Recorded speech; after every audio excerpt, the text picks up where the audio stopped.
同劉嘉玲嘅世紀婚禮圓滿結束，一眾賓客陸續離開不丹，好似一家四口總動員嚟飲喜酒嘅王菲，聯同老公李亞鵬、大女竇靖童以及細女李嫣抵達曼谷機場，旋即被記者包圍。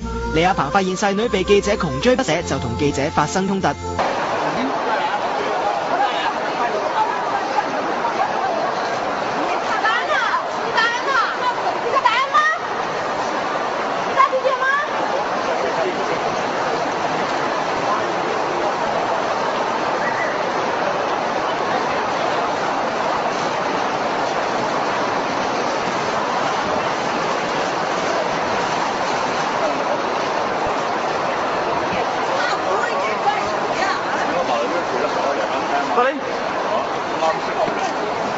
你係邊用動手嗎？我做動手怎麼？再動啊！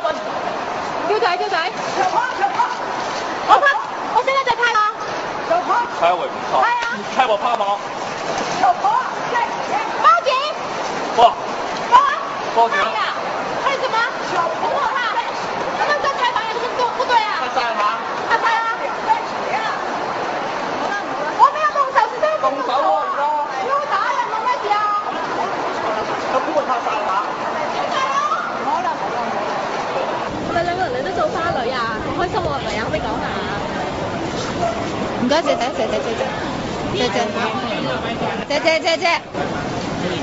呢場面有冇好感動啊？你係咪感動到你，所以你最後都唱咗首歌咧？唔係個個都唱歌，可能個個都玩得好開心啊！係啦，你講兩句啦。大家分享下。謝。覺得嘉玲靚唔靚啊？